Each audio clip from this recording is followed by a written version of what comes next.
Je ne sais pas, comme je n'écris pas pour gagner l'argent, mes maisons d'édition me disent toujours que si vous mettez, tu mets trop, ça va décourager les gens. J'ai dit que, ok, mettez alors à 6 000. Donc, tu écris parce que tu aimes le peuple. Oui. Ce n'est pas pour gagner l'argent. Est-ce que c'est vrai, ça?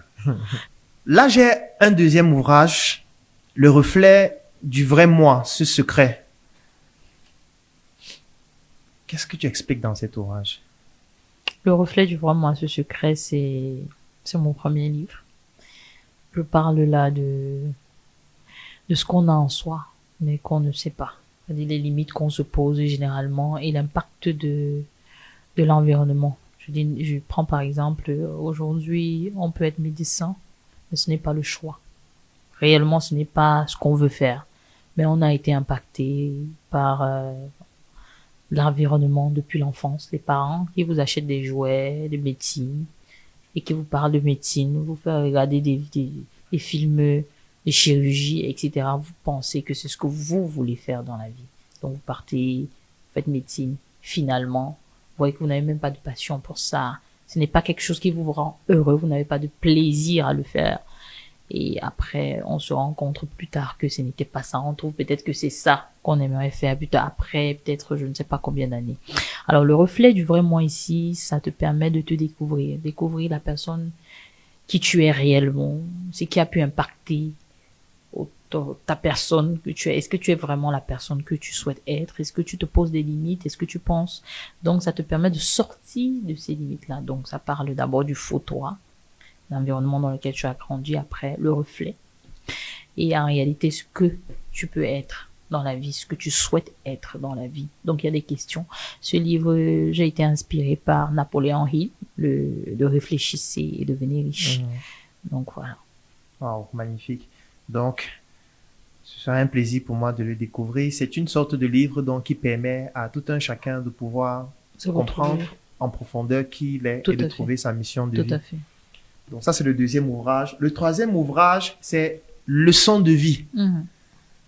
Cet ouvrage, qu'est-ce que tu transmets de manière générale comme information à travers ce livre? Dans ce livre, je parle de Aïcha Ngono, qui est une femme qui vient de rien. Enfin, elle a immigré, elle a allé aux États-Unis, elle a commencé par la plonge. Aujourd'hui, c'est une grande dame d'affaires au Cameroun, etc., qui rentre. Et elle a un petit frère qui veut également sortir, prendre la route, etc. Et il y a des conseils. Donc, en réalité, je parle de la possibilité. On peut venir de rien et être quelqu'un, mais également de se dire que ce n'est pas forcément parce qu'une personne est sortie que, donc je parle de l'immigration clandestine, parce qu'en réalité, son neveu qui n'a pas voulu écouter sa tante quand elle lui disait que l'Eldorado n'est pas à l'extérieur. Certes, je suis allée, je me suis trouvée, mais je peux te dire que reste ici, travaillons ensemble.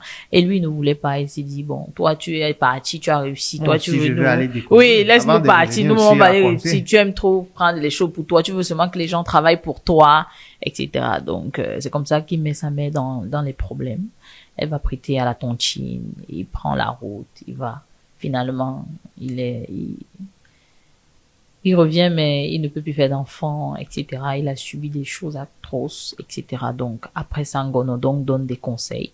Je parle ici aussi aux employés, aux collaborateurs, parce que je fais voir des choses autrement, parce que, en fait, dans le début de mon livre, elle a un employé qui arrive en retard. Et il dit qu'il s'excuse parce que sa femme était malade, elle est tombée dans la nuit, et il a dû partir à l'école, rester au chevet de son lit.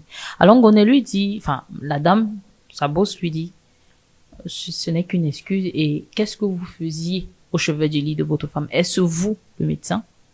Il dit non, mais qu'il fallait qu'il soit à côté d'elle. Elle lui dit non.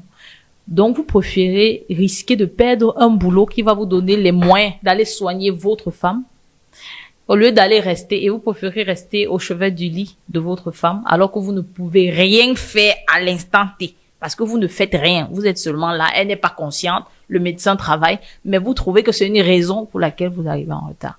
Donc, j'inverse les rôles en disant ce que l'employé peut causer, rien que son absence pendant ce temps-là. Étant chef du personnel, ce qu'il a créé, rien que pendant les heures de son absence. Et le manque à gagner qu'il y a eu dans l'entreprise, que les gens ne voient jamais. Parce qu'ils ne se mettent pas de l'autre côté de la chose. Ils pensent toujours que l'employeur est mauvais, il est inhumain, etc. Donc voilà. Wow. C'est une très bonne leçon de vie. Et ensuite, on a ce livre qui en fait est un guide pratique. C'est un guide pratique. Les temps s'y cassent les côtes, il réussit ton année. Là, on a vraiment le caractère typique que tu as en ligne. Ouais. Quel est le message que tu veux transmettre à travers ce livre? Là, c'est un guide. C'est beaucoup plus un guide pratique annuel. C'est-à-dire que ça te donne des passages chaque jour, ça t'aide à mieux fixer tes objectifs, déterminer, ça te rappelle des choses, tu fais un bilan après à chaque fois, ce que tu as pu accomplir, ce que tu n'as pas pu, pourquoi, qu'est-ce qui t'a empêché, qu'est-ce qui t'a permis, etc. Et à chaque fin du mois, tu as un truc de motivation, etc. Donc c'est beaucoup plus un guide pratique réellement. Voilà, qui t'accompagne tout au long de ton année pour t'aider à accomplir tes... Donc, c'est pour un usage pour tout type de personnes, oui, que tu sois un élève, tout type de personnes. Qu'importe. Ouais. Magnifique. Là, on a 4 ouvrages, mais on a un 5e qui doit sortir en principe la semaine prochaine. Est-ce que tu peux nous parler de celui-là? Le succès au bout des épreuves. Alors, il s'agit d'un jeune homme qui a perdu ses parents très tôt dans un accident, qui voyageait et après il n'avait que sa tante. Quand il est allé chez sa tante, le mari ne voulait pas de lui. Il a vécu dans la rue. Puis après il est rentré au village, etc. Et il a côtoyé des gens. Il a saisi l'opportunité. Il n'a pas poursuivi ses études, mais il s'est cultivé. Donc il a commencé à se cultiver, développer des trucs comme cultiver le manioc, transformer le manioc, etc. C'est comme ça qu'il revient en ville avec, voilà. Donc, en réalité, c'est toujours dans la motivation, le parcours. Oui, parce que j'ai remarqué que quand je regarde la plupart des ouvrages, on en a plusieurs qui sont orientés vers le développement personnel, la croissance de soi. Et je note que, voilà, tu as un très grand amour pour l'écriture. Ça fait 5 ouvrages quand même. Du coup, j'ai envie de savoir, quel est ton objectif global lorsque tu décides d'écrire autant? Et d'où puises-tu ton inspiration? Alors, je décide d'écrire parce que déjà, en Afrique, on dit qu'on ne lit pas. Et c'est vrai, c'est pas qu'on dit. C'est ce qui est. Je pense que si beaucoup de personnes lisaient, moi, c'est quand j'ai commencé à lire que j'ai développé ma propre personne. Donc, étant donné que je suis aujourd'hui une personne que les gens suivent, comme quand j'ai été Miss, c'est là où j'ai sorti mon livre, je me suis dit, il vaudrait mieux mettre ce que je pense par écrit. Peut-être que ma personne peut pousser quelqu'un à acheter par curiosité et développer en lui l'amour de la lecture. Et comme les écrits ne s'envolent pas, ça reste, je veux que ceux qui viennent après moi puissent découvrir ce que j'ai partagé dans mes ouvrages et découvrir qui je suis. Voilà. D'accord. Du coup, comment est-ce qu'on fait pour obtenir tes ouvrages? Si quelqu'un voudrait les acheter, comment ça se passe? Alors, il y a ça dans la librairie du Peuple Noir, à Yaoundé. Yaoundé, dans les DOF. Ok, les supermarchés DOF. Voilà, et il peut contacter aussi le numéro 655 93 80 10. Donc 655 93 80 10. Voilà. Donc c'est le numéro à contacter. Il est disponible sur WhatsApp aussi? Oui. D'accord. Et pour le moment... Et en Occident, comment ça se passe? Généralement, on livre. On a des représentants là-bas. D'accord. Dès que vous contactez, on livre. Bon, on sera sur Amazon. On ne sait pas pourquoi Amazon perd un peu le temps depuis 1 mois que nous sommes dans la procédure, mais bientôt ça sera sur Amazon. D'accord. Tu voulais ajouter quelque chose concernant les livres? Non, après vous pouvez écrire. En tout cas, si vous avez besoin des livres n'importe où, vous contactez le numéro avec plus 237 devant et peu importe le pays, on a nos représentants qui pourront vous faire livrer. D'accord. Et le coût des ouvrages, par exemple, celui-ci? 6 000. 6 000 francs. La face cachée? 6 000. 6 000 francs. 6 000.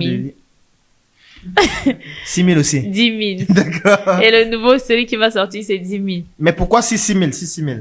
Je ne sais pas, comme je n'écris pas pour gagner l'argent, mes maisons d'édition me disent toujours que si tu mets tout, ça va décourager les gens. J'ai dit que, ok, mettez alors à 6 000. Donc tu écris parce que tu aimes le peuple. Oui. Ce n'est pas pour gagner l'argent. Est-ce que c'est vrai ça? J'écris parce que je veux laisser mes traces, hein. Et j'écris pour cultiver, pour contribuer à gagner aussi mon background. Mais du coup, je disais un peu ça pour te charrier, mais en réalité, c'est l'une des grandes qualités que tu as parce que ton travail sur les réseaux sociaux est tout simplement exceptionnel. Et moi, ce que je trouve particulier, c'est cet amour indescriptible que tu as pour ce que désormais même le président appelle le continent. Donc, d'où vient cet amour? Parce que à un moment donné, on se pose la question, mais comment elle aime autant son pays? Ça veut dire que dès qu'il y a quelqu'un qui réalise une prouesse au Cameroun, Béatrice va produire une vidéo. Dès qu'il y a quelqu'un qui a mangé le coquille quelque part en quantité un peu trop importante et ça donne un record, Béatrice va produire un contenu pour parler de cette personne. Elle est toujours en train de valoriser le Cameroun. On t'a vu à la CAN, en Côte d'Ivoire, c'était extraordinaire. C'est-à-dire des contenus au quotidien qui nous permettaient de pouvoir plonger en immersion dans ce qui se passait et de découvrir qu'en réalité, le Cameroun regorge des richesses exceptionnelles, même à l'étranger. Même quand tu te déplaces, tu es toujours en train de valoriser le Cameroun. Même quand tu es en train de commenter un match de 2 autres pays, il faut que tu trouves le moyen d'insérer le Cameroun à l'intérieur. Ouais. Peut-être tu vas dire que l'arbitre a grandi à Yaoundé, tu vas dire qu'il y a tel joueur qui, quand il voyageait pour arriver ici à la CAN, il a fait escale à Douala, ainsi de suite. Mais cet amour pour le Cameroun, il vient d'où? Et pourquoi est-ce que tu le matérialises autant?